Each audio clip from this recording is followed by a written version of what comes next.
Well, morning guys. It's 1:54 in the morning. I couldn't sleep. It's the 19th of September 2023. We were John Zero's in California. Hell with it. It's either I'm doing the zombie act or I'm doing the grieving act, and I'm torn between two of them right now as it is. I've been trying to stay the hell away from the political stuff right now because trying to focus on the classwork and see what happened. And this past weekend, I was busting my ass on it. I think I talked about this in the last few videos. And I got so burned out, I couldn't function yesterday. And I contacted my professor about it just to let her know, and another professor to let him know that, you know, these things happen.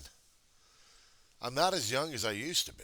And back then, we didn't have the PowerPoints. We didn't do graphics. We just did standard type the paper up and hope to God our typing was all right, and then pray if the report got turned in okay. These days we got computers. We can do PowerPoints. We can do processing. We can make videos. We can do stuff like that. I couldn't believe it was just taking a hell of a lot out of me. It really stressed me out to the point. Yesterday, yesterday, I might as well maybe switch to the diary of the grave named John Weaver, which is me, and talk about recovery. 12-step recovery. Not meaning recovering into 12 step programs, not being in recovery because of the damn programs. I know some people out there are going to be confused as hell on this one, but let me explain something. Yesterday was an anniversary of my brother. He was going to be excuse me. He was going to be celebrating, if he was still alive, another year of sobriety. His date was September 18th, 1985. Do the math on this one.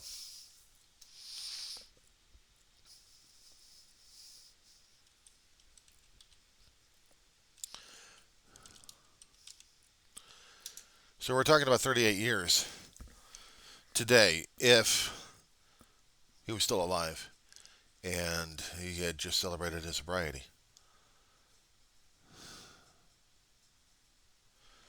He was 10 days shy of his tenure.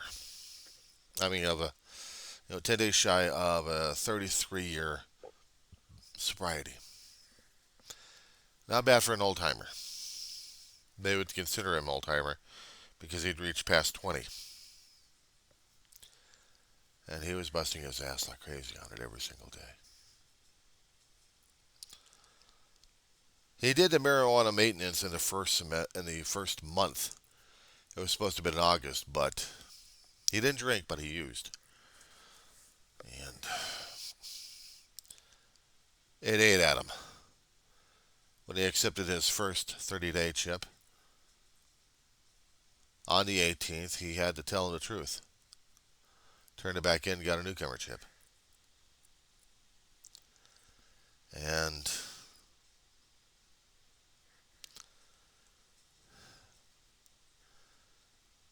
32 years. 10 days shy of 33. And he would have had 38. Sometimes he didn't treat his birthday as important as every other alcoholic we had been in contact with in the recovery halls. Sometimes he didn't even consider his birthday, his natal birthday, being worthwhile to be mentioned. Again, he had an issue concerning about the birthday situations, but we would have gone to a meeting hall and celebrated his birthday. It would have taken about a week to do so, just to get a candle or a cake, or sometimes both. Notifying people that within a week, I mean, after you hit your birthday, it's like about a week. You get the party. You get the party.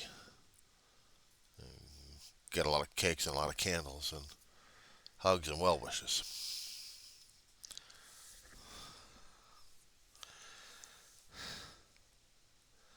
It was scary in those days. Seeing him go through the first year of sobriety, he was determined to make it. He had already pissed off Ma, and it took him a year not going out, but going to the meeting halls left and right and talking with people left and right, and every single night was going to a meeting. And also being my transportation as well sometimes when I was working late at different jobs. He was trying to make right what happened.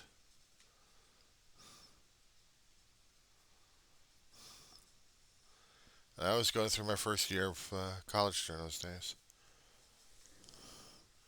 And I was scared shitless of the whole damn shit. I didn't know what the fuck I was doing. Pardon my language. But I really didn't know what the hell I was doing during those days. I didn't know what to make of my brother, and it took me a hell of a long while trying to figure him out. I was still scared because I remembered during those days, and I think the memories were a lot more fresher during those days, of what he was like before and afterwards, and he scared the hell out of me. I know that he had still maintained a mean streak a bit. He would walk down a busy street, and people would just look at him and just avoid him like the plague. They'd go around a guy. He had a look on his face that you were looking at death. He was trying to recover from drugs and alcohol, but the thing is, he was still a mean bastard at times. I remember when he was using, he was a mean bastard. He tried to be fun loving, but not when you're an addict, alcoholic. You could party with those who actually had stuff.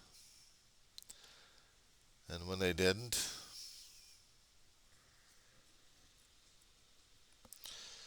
or basically when his mood got mellowed to a point where I had to deliver a message about his dealer, and I open up a door and he's got a gun sticking in my face.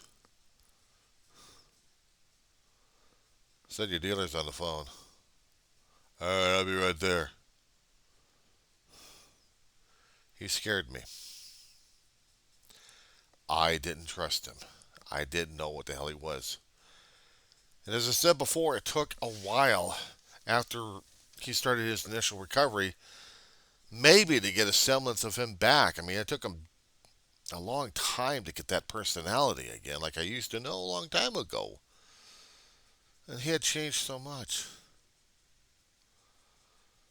My brother had changed so damn much. If my mother hadn't gone over to Overeaters Anonymous and gotten the context, my brother would have been dead. He would have found a way to kill himself. And Ma and I would have been reading his information on the obituary. There would have been no way we would have been able to recover from this one.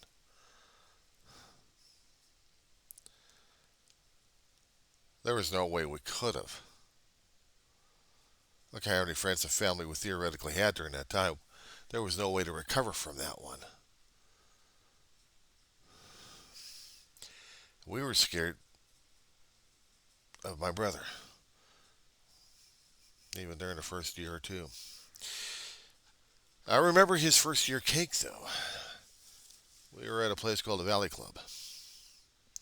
They moved from place to place. Lease would end, and then they'd move from one area to another area. And in this one, they were right in Reseda. They're on Van Owen and Saticoy. No, Van Owen and Saticoy were parallel to each other. It was Tampa, and Van Owen. And there was a hall over there. And I remember him with a cake, and I was going to present it to him. His first year cake. And I dropped the damn thing.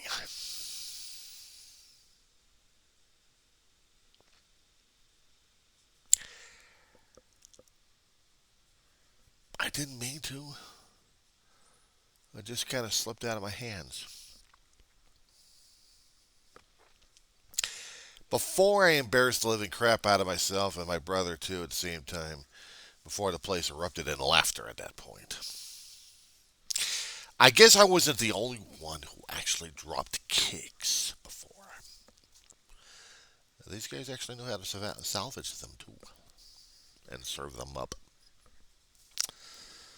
But I remembered what he said. That he was sorry.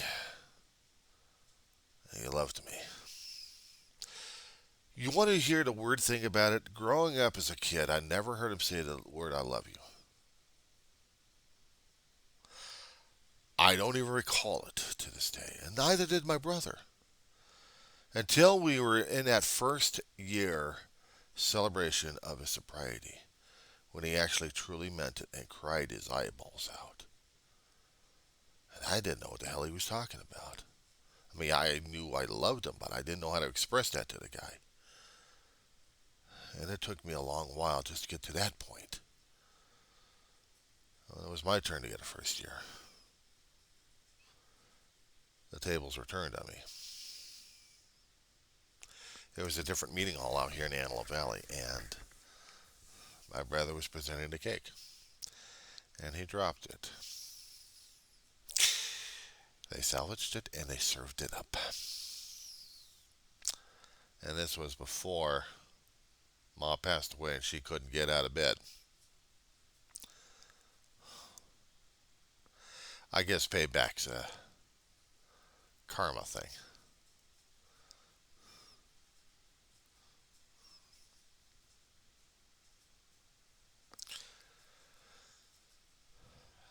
I didn't want to deal with the day. I was already having a hard enough time trying to deal with things. When David's anniversary for his passing came up, there had been a couple of times I went to school and tried not to think about it. And the same thing for Mama's, because I didn't want myself to be royally distracted and going with the feeling of absolute dread and stuff. I didn't want that at all.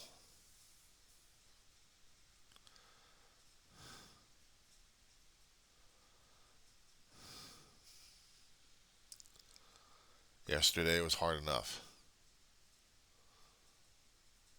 I didn't realize I was still. I know I'm still grieving and mourning for him, yes, but it could have been taking its toll on me as well yesterday.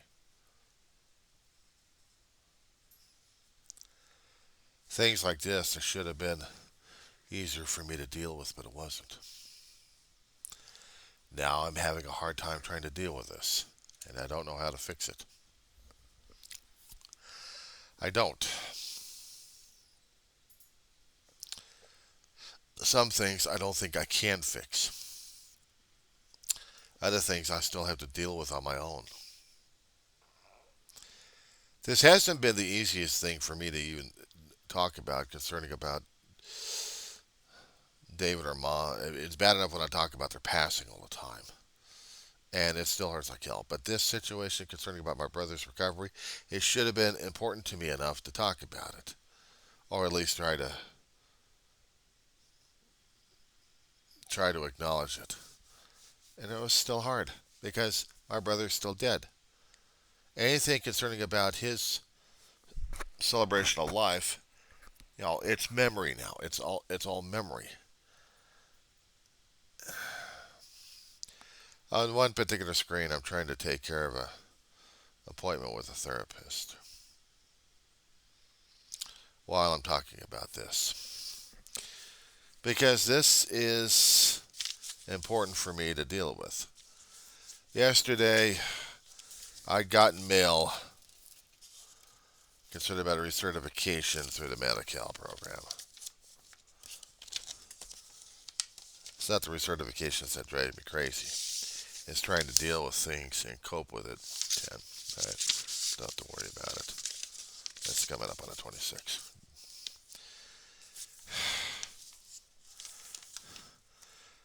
How is one supposed to deal with anniversaries and important dates like that at all? Because quite frankly, I'm still having an issue with it. I know there's a lot of people online keep talking about it. How do they deal with the anniversaries? How is somebody else supposed to be dealing with it? And trying to find a clue. When Ma passed away for, back in 2013, about 5 years I kept going to the same therapist talking about this thing. Anniversaries were driving me crazy through the college system and through life, and I was having a hard enough time trying to deal with it. Insurance changed, and I couldn't see this therapist anymore.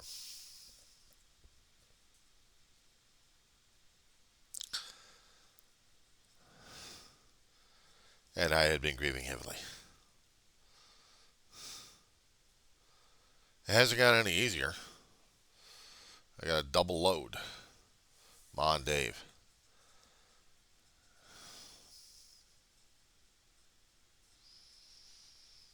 He passes away. I had to deal with about a year.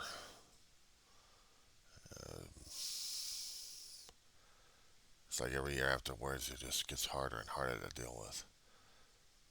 If I was a lot younger and I was dealing with the grieving this heavily, I don't think I would have been able to make it through life. But now I feel like my life's getting shorter and shorter, and it's getting harder and harder to deal with. How's that work? But it's still there. I still have to function. I still have to do and deal with what I have right now.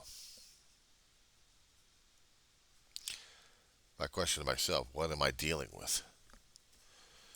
What I'm dealing with is my own life having issues, and it's no one's fault. It's things that are happening, and I have to function that way because for me, there's no other way to do it. There isn't.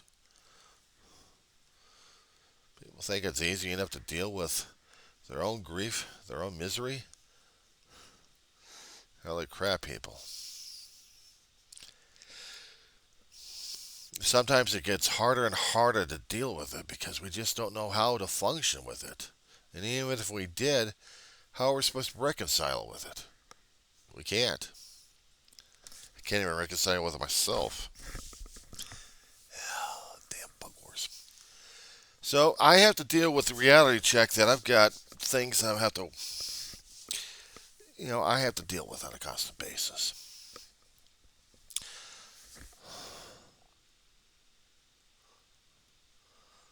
Yeah, I could be blaming people left and right for this stuff. I mean, I really could.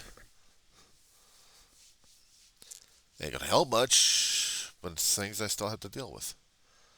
And right now,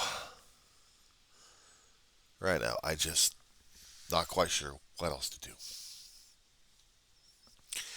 I just wanted to get this up and running. On the other computer, I am uploading stuff into YouTube to go out. I'll do this one a little bit later. This is just to keep you folks informed of how I'm still dealing with life on life's terms. I'll let you know as soon as I figure that one out. Meanwhile, while my computer's still working, I probably still have to go back to bed. And I'll have to deal with that too. It's cool enough early in the morning. I'm trying to get some cold air sucked into this place so I could feel it. I felt like I was being cooked alive and broiled alive with my own juices. I'll tell you something. Living with a cracked brain with everything else going on inside it seemed to be sometimes indescribable. There's no way to describe just how screwed up we are in our heads or in our hearts. I'm still trying to heal, and I don't know if I will be, but I function. That's the thing I do. And at this point, there's not much I can do but function. Okay, enough of the belly aching.